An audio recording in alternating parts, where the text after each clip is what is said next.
Amén. Cuando llegamos al capítulo 32 de Isaías, ya estamos muy cerca al momento cuando Dios va a llevar a los asirios para atacar a Israel y a Judá. Entonces, Jehová quiere que todo el pueblo ah, supiera que la razón por este catástrofe, la razón, esto sería una guerra única en la historia de Israel. Hasta este punto habían tenido muchas guerras con otras naciones y han perdido las guerras a veces, pero no han perdido su tierra. No han, ellos habían entrado en los días de Josué, habían quitado a los cananitas de la tierra, las otras razas de la gente que ocupaban la tierra de Israel. Entonces, ellos ocuparon la tierra por siglos. Ahora llegamos al momento que cumple la profecía de Moisés en Deuteronomio. Jehová les había aconsejado, si ellos entraran en la idolatría como los cananitas habían hecho, que aunque fueran ellos descendientes de Abraham, Dios los iba a echar de la tierra. Entonces, llegando a este momento, sería una guerra como, no como cualquier otra guerra de Israel. Iban a perder su tierra. Y un poco después es que Isaías, trabajando al lado de Ezequías, salvó a Jerusalén. No perdieron el templo, pero sí perdieron el resto de la tierra, dejando nada más Judá. Pero todo lo que leemos aquí, más y más nos lleva al último momento cuando Dios iba a permitir a los babilonios destruir el templo en Jerusalén. Entonces fue necesario que Jehová hiciera bien claro que esto fue obra de Jehová, que Jehová iba a hacer eso para declarar su gloria. Esto sería obra de Dios, para que ellos vieran su poder, su dominio, su gloria, su majestad. Sería momento de enseñarles lo que no estaban ellos dispuestos a aprender. Podemos ver cuán frustrante fue el caso. Paralelo a los días de Jesús, cuando Jesús también, antes de morir en la cruz, predicaba y predicaba a Israel, a los israelitas, los judíos. Y ellos no escuchaban, no hacían caso. Llamaban lo bueno malo y lo malo bueno, como aquí en los días de Isaías. Entonces, hay muchos paralelos porque pocos años después de la muerte de Jesús, Dios envió a los romanos para destruir el templo por última vez. Entonces, aquí en capítulo 32, hay plática entre Dios e Israel, y también adelante entre Jehová y las naciones, para hacer todo claro quién hizo posible esta pérdida del pueblo de Dios, de que ellos perdieran su propia tierra y serían entonces exiliados, serían cautivos de los asirios y después de Babilonia. Vamos a leer un poco ahora de capítulo 32. Dice, he aquí que para justicia reinará un rey, y príncipes presidirán en juicio. Ya hemos mencionado, cuando llegamos a este punto en la historia de Israel o de Judá, había llegado Ezequías, hijo de Acaz, Conocimos a Acaz en capítulo 7. Ahora ya se murió él. Entonces, en el momento del juicio de Dios, hubo un rey bueno, un rey que para justicia reinaba. Y él les salvó, como vamos a ver en capítulo 36, 37. Pero él fue único. Había antes de él y después de él, y entre los príncipes de la tierra, los gobernadores, muchos que no reinaban con justicia, no eran como Ezequías. Entonces, ellos tendrían que enfrentar el juicio de Jehová. El versículo 2 dice, y será aquel varón como escondedero contra el viento. Un buen rey sería escondedero contra el viento, dice. Además, dice, y como refugio contra el turbión. Refugio, dice. Escondedero y refugio. Y dice, y como arroyos de aguas en tierra de sequedad. Sería como su reinado, su dominio, sería frescura para el pueblo que él gobernaría. Y dice, como sombra de gran peñasco en tierra calurosa. Últimamente Jesús cumplió el deseo, el rey ideal delante de los ojos de Dios. Y Ezequiel capítulo 34 tiene un capítulo entero que se dedica a la cuestión de los reyes malos, los reyes injustos que no servían de sombra de gran peñasco, o que no eran aguas en tierra de sequedad, o que no eran refugio en el turbión. Entonces, es una cuestión que está en la mente de muchos.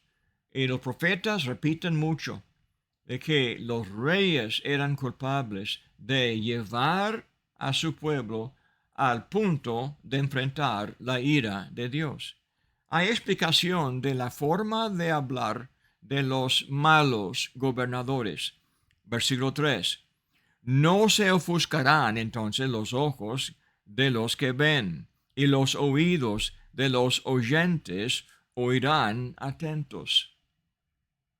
Con la ayuda de un buen líder, un buen rey, no habría tanta confusión que tapaba los oídos del público y que cegaban los ojos. El problema es que había muchos ciegos espiritualmente que no escuchaban, que no veían, que no escuchaban, eran sordos. El 4, y el corazón de los necios entenderá para saber, y la lengua de los tartamudos hablará rápida y claramente. El ruin nunca más será llamado generoso, ni el tramposo será llamado espléndido. Podemos escuchar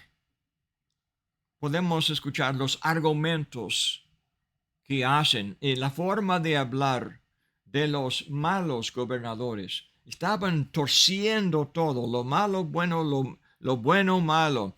Entonces dice, el ruin llamado generoso, y el tramposo llamado espléndido. Era tramposo.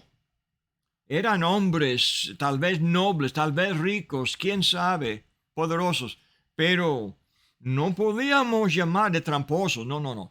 Tenemos que llamarles generosos, tenemos que llamarlos espléndidos. Así es hoy también. Quieren controlar el habla.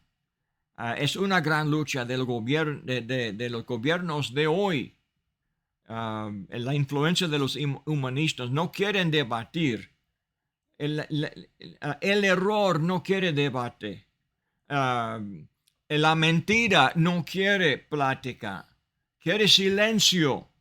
Cuando el hombre habla la verdad, es que es una luz que brilla, y la mentira, la oscuridad, las tinieblas desaparecen. Entonces, quieren controlar el habla. Dice el 6, porque el ruin hablará ruindades. El mentiroso, hablando mentiras, hace ruina. Dice, su corazón fabricará iniquidad. Van a justificar el pecado. Van a justificar la perversidad, como hoy lo hacen aquí en mi país y en muchos países ahora. Cuando justifican la fornicación y toda forma de impureza, justifican la desnudez pública, justifican la codicia, la avaricia, el ladrón, el fraude, justifican estos pecados y estos abusos. Dice, para cometer impiedad y para hablar escarnio contra Jehová. ¿Por qué van a hablar escarnio contra Jehová? Porque Jehová regaña a ellos en su pecado. Es como Juan el Bautista regañó a Herodes Antipas, decía a él que no podía tener la esposa de su hermano. Entonces se enojó este rey y la reina le hizo conspiración para matar y últimamente decapitó a Juan el Bautista. Dice, contra Jehová, dejando vacía el alma hambrienta y quitando la bebida al sediento. El público de los, vamos a decir, el pueblo que busca la verdad, el pueblo que tiene hambre y sed de justicia, hombres honestos quieren ver la verdad y entender. No quieren escuchar más y más mentiras. ¿Quién es que no sabe que los gobiernos están siempre llenos de mentirosos?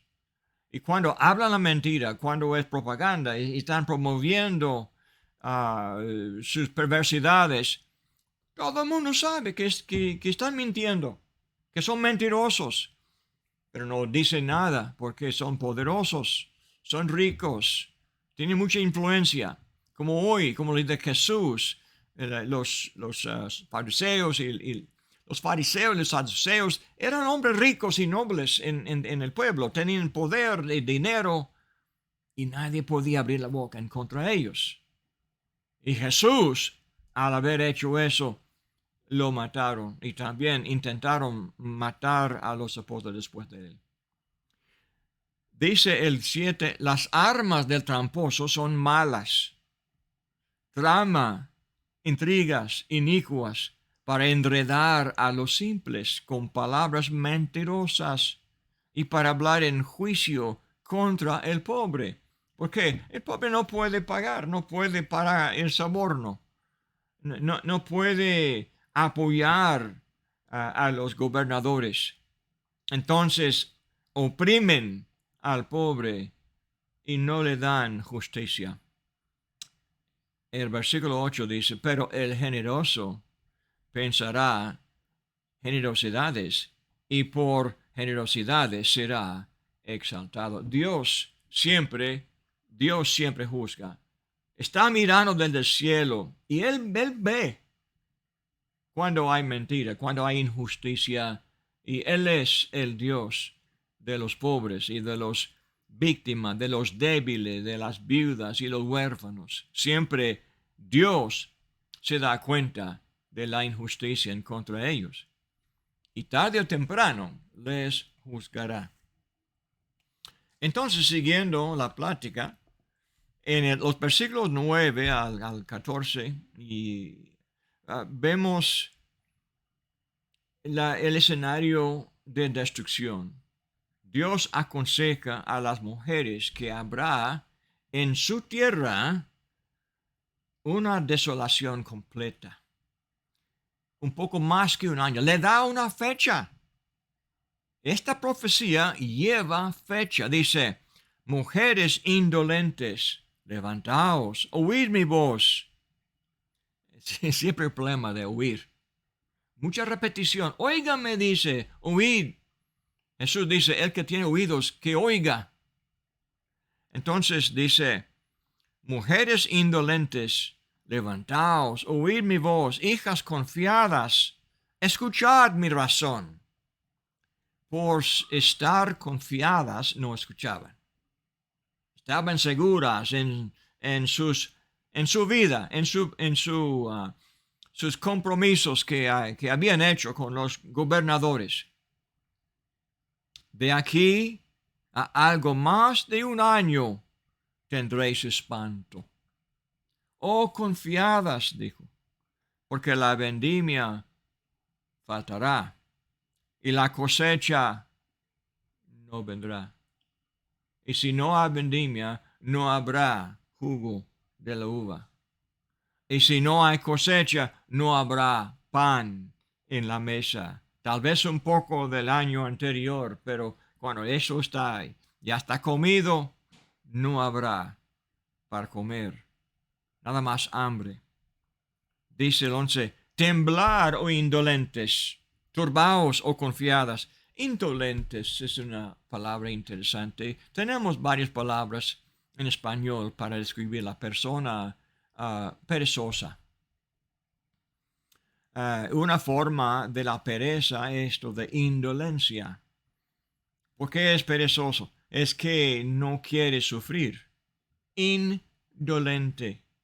O no quiere trabajar porque el trabajo gasta energía y pone la persona en peligro tal vez o tiene que enfrentar dificultades. Entonces, los indolentes no quieren escuchar la palabra que regaña a los mentirosos, que corrige a los pecadores, porque habrá problemas, habrá conflicto, tendremos que enfrentar a los injustos.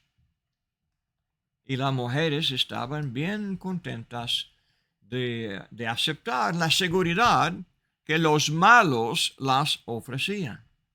Vemos en Amós, les llamaba vacas de, ¿cómo se llama? Al otro lado del río Jordán, de Basán, hablando de, Basán era tierra de muy buen pasto, entonces eran, por decir, gorditas, mujeres gordas. ¿Gordas por qué? Estaban contentas y seguras y tenían bastante, pero aprovechándose del sistema que robaba a los justos y los buenos y no tenía misericordia. Es lo mismo aquí en Isaías, es la misma época. Amós era también de Judea, pero estaba predicando a la gente del norte que sufrió primero el castigo de Asiria. Dice entonces el 11, temblad o indolente, turbaos o confiadas, despojaos, desnudaos, ceñid los lomos con cilicio. La mujer siempre quiere vestirse de la mejor ropa. En el closet mío tengo un lado para la ropa mía, otro lado la ropa de mi esposa. ¿Y cuál lado tiene más ropa? Tengo, ¿sabes? ¿Verdad? El lado de mi esposa está llenísima, no hay lugar para poner un vestido más. El mío, mucho espacio. Así es la diferencia, ¿verdad? Entonces, estas mujeres que tenían el lujo, estaban robando a los débiles, a los pobres, y tenía sus anillos, su joyería, tenía su ropa, y confiadas, indolentes. Pero dice, despojaos, desnudaos, ceñid los lomos con cilicio, no tendrán nada.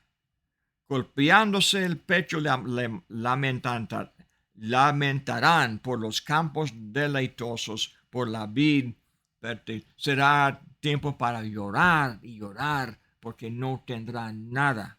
Dice, sobre la tierra de mi pueblo subirán espinos y cardos, y aun sobre todas las casas en que hay alegría, en la ciudad de alegría, porque los palacios quedarán desiertos, la multitud de la ciudad cesará, las torres y fortalezas se volverán cuevas para siempre, donde descansen asnos monteses y ganados hagan majada, hasta que sobre nosotros sea derramado el Espíritu de lo alto. El único remedio para cambiar la forma de pensar de Israel sería palabra de Dios, derramamiento del Espíritu Santo, como fue también en el Nuevo Testamento, en el cumplimiento de la profecía del Mesías. Juan el Bautista dijo que él les bautizaba en agua, pero el que seguía después de él, dijo Juan, él iba a bautizar a ellos con el Espíritu Santo. Para cambiar los corazones de los hombres tenía que haber derramamiento del Espíritu de lo alto. Pero dice, serían ellos castigados hasta que hubiera este derramamiento del Espíritu de lo alto. Dice, el desierto se convierta en campo fértil y el campo fértil sea estimado por bosque. Cuando hay verdad, cuando hay justicia, cuando hay el Evangelio de Cristo, hay bendición de Dios. Y no está hablando tanto de las bendiciones físicas, como está hablando de las vidas buenas que el Evangelio nos enseña. Dice el 16, y habitará el juicio en el desierto, en el campo fértil morará la justicia. Por eso habrá prosperidad. El versículo 17, el efecto de la justicia será paz. Tenemos el doble sentido de la justicia. La justicia fue el castigo de Jehová. Con un martillo en la mano de Jehová, Dios los iba a castigar. Esto sería castigo justo.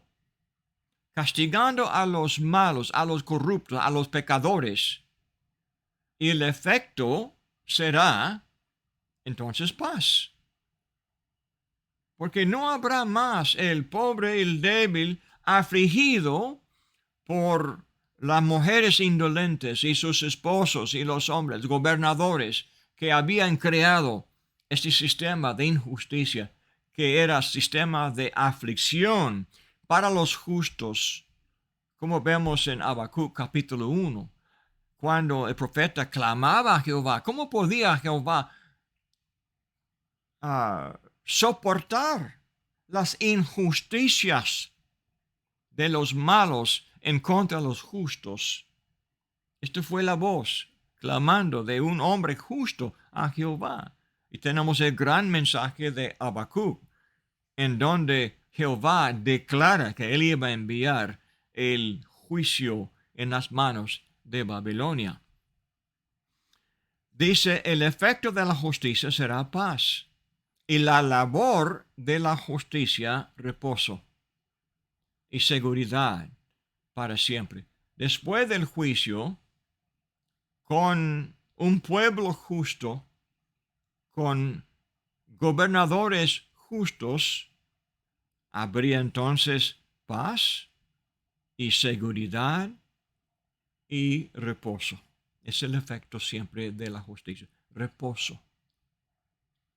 Nosotros anticipamos el día cuando tendremos reposo con Dios en el cielo. Pero también hay reposo para el cristiano. Y hay gozo en la vida del cristiano. Sea lo que sea, aunque haya persecución, hay reposo en el que confía en Jesús, que confía en Dios. Entonces dice el 19, y cuando caiga granizo, caerá en los montes, y la ciudad será del todo abatida. Dichosos vosotros, los que sembráis junto a todas las aguas, y dejáis libres al buey y al asno. Pero leyendo adelante en capítulo 33, seguimos leyendo, y vemos que dice, ay de ti, que saqueas y nunca fuiste saqueado. Ahora está anticipando el juicio en contra de los saqueadores. Dice que haces deslealtad. Bien que nadie contra ti la hizo. Cuando acabes de saquear, serás tú saqueado. Y cuando acabes de hacer deslealtad, se hará contra ti. Dios ve. El gran mensaje de Apocalipsis es igual. Dios en el cielo veía lo que los incrédulos habían o estaban haciendo en contra de los cristianos. Les afligía, les quitaba sus bienes, los robaba. Pero Jehová en el cielo les veía. Jesús al lado de Dios los veía. Y Apocalipsis nos cuenta lo que tenía en la mente Jesús para hacer en contra de los perseguidores de la iglesia. Dice el 2, un justo ahora clamando, oh Jehová, ten misericordia de nosotros, a ti hemos esperado. El gran mensaje de Isaías es esta: confíe en Jehová y Él nos cuidará. Jesús en Mateo 6, si ponemos el reino de Dios en primer lugar, Dios nos va a cuidar, nos cuidará. Que no seamos afanosos, dice Jesús. Confíe en Jehová. Dice, sé también nuestra salvación en tiempos de la tribulación. Los pueblos huyeron a la voz del estruendo. Las naciones fueron esparcidas al levantarte tú. Sus despojos serán recogidos, como cuando recogen orugas. Correrán sobre ellos como de una a otra parte corren las langostas. Sus despojos serán recogidos, como cuando recogen orugas, y correrán sobre ellos como de una a otra parte corren las langostas. Vemos aquí la acción de las tropas, cómo entran en marcha en contra los juzgados de Dios. El 5 entonces dice, será exaltado Jehová. Todo juicio exalta a Jehová. Así es también el mensaje de Apocalipsis. Así es el fin, el resumen en los últimos capítulos de Apocalipsis. El cual mora en las alturas, llenó a Sión de juicio y de justicia. Y el 6, y reinarán en tus tiempos la sabiduría y la ciencia y abundancia de salvación. El temor de Jehová será su tesoro. Hermanos, Dios nos trae un tesoro cuando juzga a la maldad. Cuando la palabra de Cristo corrige la maldad, es como espada de dos filos y produce sabiduría, produce ciencia y produce salvación y produce el temor de Jehová. Jesús enseñó mucho detalle acerca del último juicio de Dios, el infierno. En este contexto de Isaías 33, tenemos el castigo de Asiria. Sería un castigo tan severo, sería peor que ellos podían imaginar. La crueldad de los asirios hacia los que sobrevivieron el conflicto. Sumamente crueles ellos. Y rey tras rey después en los siguientes años golpeaban la tierra de Israel y les enseñaba el poder de Jehová. Hermano, no es nada las amenazas de Dios. No es nada la advertencia de Jesús acerca del infierno. Así Jehová enseñó a Israel el temor de Jehová. Cuando toda la historia, esto fue un tema que enseñaban los profetas, y enseñaban desde de Moisés y adelante, enseñaban ellos el temor de Jehová y no aprendieron nada. Ahora, con el golpe de Asiria, les enseña el temor de Jehová. Y esto será un tesoro, porque tendría este fruto de sabiduría, de ciencia, de abundancia, de salvación. El versículo 7 sigue. He aquí que sus embajadores darán voces afuera. Los mensajeros de paz llorarán amargamente. Las calzadas están deshechas, cesaron los caminantes. Ha anulado el pacto, aborreció la ciudad, estuvo en nada a los hombres. Se enlutó, enfermó la tierra. El Líbano se avergonzó y fue cortado. Sarón se ha vuelto como desierto, y Basán y el Carmelo fueron sacudidos. Ya mencionamos Basán, tierra muy fértil, tierra volcánica, con pasto muy verde, y las vacas se engordaban allá. En este Sarón era tierra al lado del mar grande, el Mediterráneo, un llano donde sembraban ellos el trigo y la cebada, y tenía buena cosecha siempre, y muchas flores muy bonitas, la tierra de Sarán, pero dice en este caso es como desierto.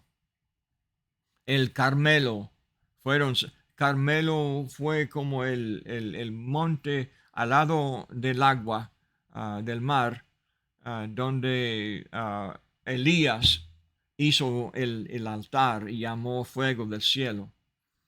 Eran lugares bien conocidos. Dice en el 10, ahora me levantaré, dice Jehová. Ahora Jehová habla, me levantaré, ahora seré exaltado, ahora seré engrandecido.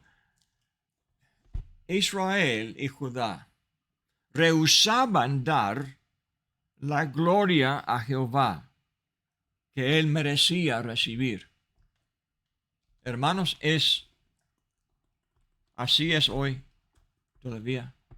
Jesús merece la alabanza, la adoración que ofrecemos a Él en los cantos que cantamos, en la adoración, cada vez que la iglesia se congrega y damos gloria a Él, engrandecemos a Jesús, engrandecemos al Padre, al Hijo, al Espíritu Santo, así pero si no lo hacemos, será grande de todos modos. Él mismo se va a engrandecer, como hizo en este caso.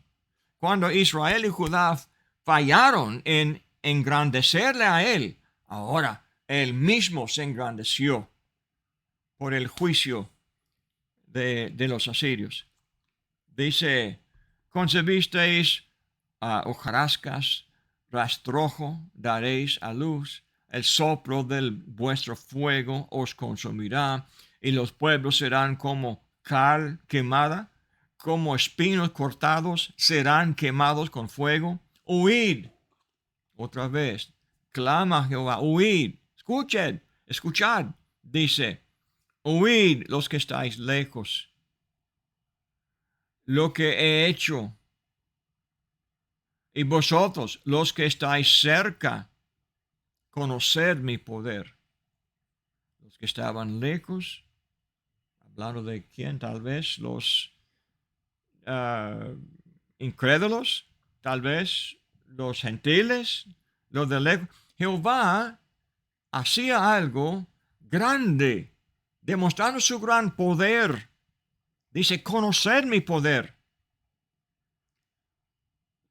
Jehová está obviamente clamando en todos los escritos de Isaías para demostrar su poder y su gloria y su majestad, para que todo el mundo todas las naciones conocieran a Él y su gran poder. Dice el 14, los pecadores se asombraron en Sión. Espanto sobrecogió a los hipócritas. ¿Quién de nosotros morará con el fuego consumidor?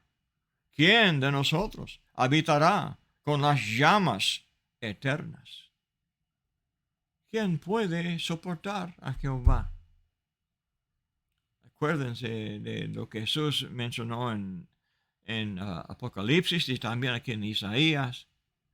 Los reyes iban a buscar lugar para esconderse debajo de las peñas, de las rocas, a esconderse de la ira del Cordero, la ira de Jehová. ¿Quién puede soportar la presencia de un Dios tan poderoso, tan justo, tan listo para castigar al pecador? ¿Quién puede soportar? ¿Quién puede morar con un fuego consumidor? Esta es la palabra, la frase que usó Hebreos 12, ¿se acuerda? Nuestro Dios es un fuego consumidor. El 15, ahora tenemos la respuesta. ¿Quién? Pues no es complicado. No es que no es posible morar con Jehová. Siempre Dios quiso morar en su pueblo, en el medio de su pueblo, allá en el desierto de Sinaí. Tenía el tabernáculo y el fuego arriba por la noche, la nube por el día. ¿Y dónde estaba Israel? Estaban acampados en los 4 lados, cada tribu en su orden, alrededor de Jehová. Una visión bellísima. Ahora, dice el 15, el que camina en justicia y habla lo recto, el que aborrece la ganancia de violencias, el que sacude sus manos para no recibir cohecho, el que tapa sus oídos para no oír propuestas sanguinarias, el que cierra sus ojos para no ver cosa mala. Aquí tenemos un poco más detalle de lo que está pasando en el mundo que recibió este mensaje. Podemos imaginar violencia, podemos imaginar soborno, podemos imaginar constantemente la corrupción del gobierno de los poderosos. Dice el 16, este habitará en las alturas. Fortaleza de roca será su lugar de refugio. Se le dará su pan y sus aguas serán seguras. Efesios 2, versículo 6. Dios nos pone a nosotros sentados en los lugares celestiales. Este es un capítulo que habla de la reconciliación con Dios. Capítulo 2, 1 y 2, los que estaban alejados por su pecado. El hecho de que el hombre es pecador no es la razón por la ira de Dios. Es el hombre que no está dispuesto a arrepentirse y arreglar su vida, reconciliarse con Jehová. Jehová ofrece reconciliación, ofrece perdón, como vemos adelante aquí. Ofrece perdón, pero hay que tener un oído abierto a Dios, ojos abiertos. Dice, este habitará en las alturas, fortaleza de roca será su lugar de refugio, se le dará su pan y sus aguas serán seguras. Tus ojos verán al Rey en su hermosura. El Rey Dios en su gloriosa hermosura. Verán, dice Jesús en Mateo 5, bienaventurados los de limpio corazón, porque ellos verán a Dios. verán la tierra que está lejos. Tu corazón imaginará el espanto y dirá, ¿qué es del escriba? ¿Qué del pesador del tributo? ¿Qué del que pone en lista las casas más insignes? No verás a aquel pueblo orgulloso, pueblo de lengua difícil de entender, de lengua tartamuda que no comprendas. El que mora con el Dios, quien es fuego consumidor, de eternas llamas de fuego, el que mora con él, mora en seguridad, en felicidad. Él no verá este pueblo orgulloso, no verá a los asirios, dice. Como en capítulo 28, 11, menciona ya que Dios iba a enseñarles a los rebeldes que se burlaban de las reglas de Dios, las leyes, se burlaban dice, tantas leyes, tantos mandamientos, regla con regla, etcétera, etcétera. Dice, no quieren escuchar la palabra simple de las leyes de Dios. Entonces Dios dice, yo voy a darle palabras difíciles de entender. Palabras de los asirios. Aquí se repite, pero habla de que los justos no tendrán que escuchar. Dice, pueblo, no verás a aquel pueblo orgulloso, pueblo de lengua difícil de entender, de lengua tartamuda que no comprendas. Ahora habla de la felicidad de los justos que moran con Dios. Mira a Sión, ciudad de nuestras fiestas solemnes. Tus ojos verán a Jerusalén, morada de quietud, tienda que no será desarmada, ni serán arrancadas sus estacas, ni ninguna de sus cuerdas será rota, porque ciertamente allí será Jehová para con nosotros fuerte, lugar de ríos, de arroyos muy anchos, por el cual no andará galera de remos, ni por él pasará gran nave, porque Jehová es nuestro juez. Jehová es nuestro legislador. Jehová es nuestro rey. Él mismo nos salvará, porque Él está con nosotros. Aquí dice otra vez, como el concepto de Emmanuel, capítulo 8, Dios con nosotros, Emmanuel, dice, Dios es con nosotros. Es nuestro rey, es nuestro juez. Dice el 23, tus cuerdas se aflojaron, no afirmaron su mástil, ni entesaron la vela, ni repartirá entonces botín de muchos despojos. Los cojos arrebatarán el botín. No dirá el morador, estoy enfermo. Al pueblo que more en ella le será perdonada la iniquidad. Termina con este concepto entonces. No es que este pueblo no ha pecado, sí, todos pecan, pero este pueblo que escucha a Dios, que anda, como dijo, volviendo al versículo 16, dice, este habitará en las alturas, el 15, el que camina en justicia y habla lo recto, que aborrece la ganancia de violencias. Así habla. Esto es el hombre que anda en justicia. Aunque sí peca, pero anda en justicia. Y así es el Evangelio, hermanos. El Evangelio ofrece perdón a los que caminan en la luz.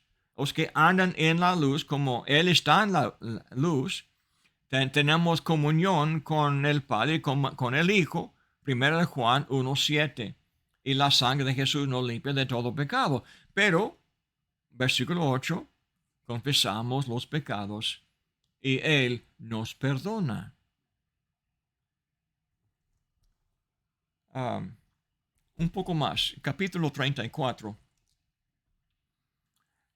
Comenzamos a ver entonces en capítulo 34, después de hablar de los que moran con Jehová, que caminan con él, ahora habla a todas las naciones que Jehová tiene que juzgar. Él quiere que ellos entiendan también. Uh, el juicio de Dios siempre es evangelístico. Desea la salvación de todos los hombres. Como según de Pedro 3:9, Dios no quiere juzgar y destruir a nadie. Es muy paciente. Espera hasta que todo hombre que quiere, que pueda arrepentirse de sus pecados. Pero aquí vamos, dice, acercaos naciones, juntaos para oír. Dios quiere que la nación, los gentiles, que ellos aprendieran de lo que está haciendo Jesús, o Jehová, aquí con los asirios. Dice, oiga la tierra y cuánto hay en ella, el mundo y todo lo que produce, porque Jehová está airado contra todas las naciones e indignado contra todo el ejército de ellas. Las destruirá y las entregará al matadero. Cuando habla del ejército de ellas, habla no solamente del ejército físico, pero de sus dioses. Lea conmigo. Y los muertos de ella serán arrojados, y de sus cadáveres se levantarán hedor, y los montes se disolverán por la sangre de ellos, y todo el ejército de los cielos se disolverá, y se enrollarán los cielos como un libro, y caerá todo su ejército como se cae la hoja de la parra y como se cae la de la higuera. Tenemos este versículo en Apocalipsis 6, 13 y 14. En el sexto sello que Jesús, el Cordero, quitó. Es el concepto del triunfo de Jehová sobre la astrología. Ellos creían que había, pues, en la creación muchos dioses y la creación más alta que podemos observar es de las estrellas del cielo, el sol, la luna, las estrellas. Ellos adoraban como dioses. Entonces, cuando Dios condenó a los gentiles, les condenó por servir a estos dioses falsos. Se enrollarán los cielos como un libro. Vamos a hacerlo como un rollo, ¿verdad?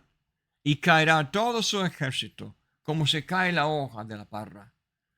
El versículo 5, porque en los cielos se embriagará mi espada. He aquí que descenderá sobre Edom en juicio y sobre el pueblo de mi anatema.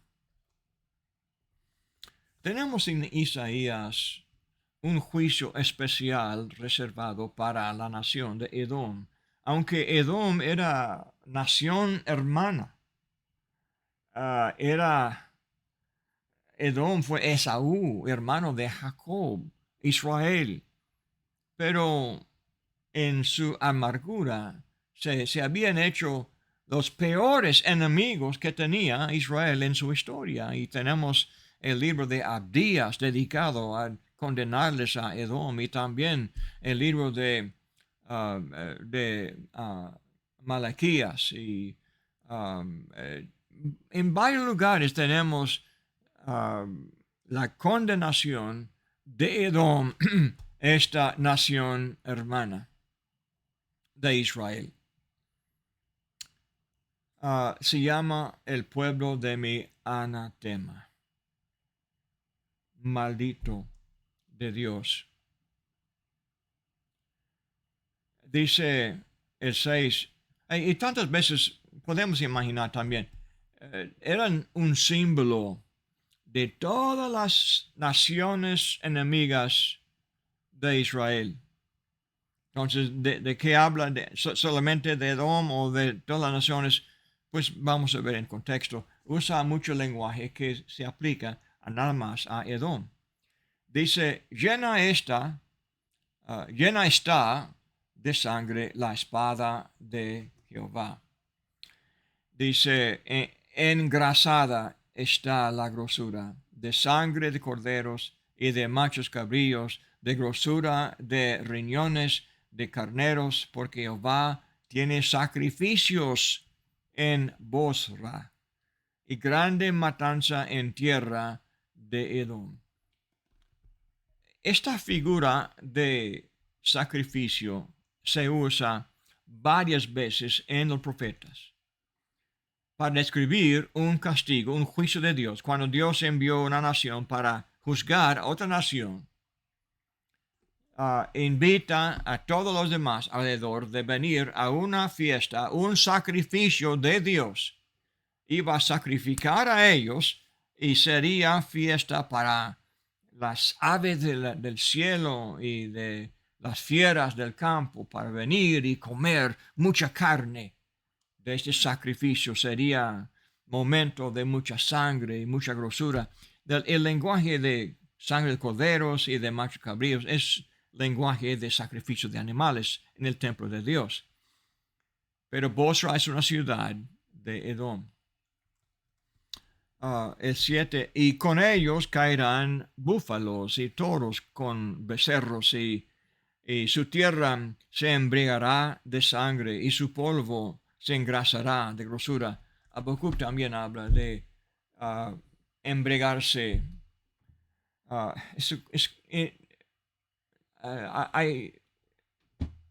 La sangre de un ser humano se parece la sangre de la uva.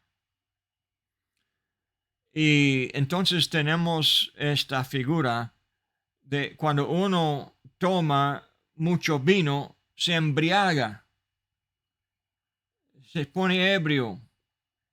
Entonces el paralelo es que cuando hay matanza de hombres, es como embriagarse del vino de la ira de Dios o de la sangre de los matados en la guerra. Y entonces, cuando hubo vendimia y ellos exprimían la sangre de la uva, los que estaban así encima de las uvas con sus pies, así marchando encima de las uvas, su ropa está mojada y se convierte en el color del jugo de la uva. Ahora vemos a Dios como así, con su ropa manchada de la sangre de los muertos, así debajo de los pies de Jehová. Es muy dramático el escenario que Jesús o Jehová aquí expresa. Dice el 8, porque es día de venganza de Jehová, año de retribuciones en el pleito de Sión. Y sus arroyos se convertirán en brea, y su polvo en azufre, su tierra en brea ardiente. No se apagará de noche ni de día, perpetuamente subirá su humo. De generación en generación será asolada, nunca más pasará nadie por ella. Vemos la forma de hablar de Jesús cuando él habla del infierno. No habrá fin del fuego. El gusano nunca muere. El fuego nunca se apaga. Esto es la ira perpetua de Jehová, que describe ahora el humo perpetuamente sube de este fuego. Los versículos después hablan de los animales que entonces entran y ocupan. No hay seres humanos. Entonces es tierra de los animales que se mencionan aquí. Muchos nombres de animales y de aves. El problema de una lengua muerta es que a veces no sabemos con confianza cuáles animales se mencionan, algunos con más confianza que otros, pero dice,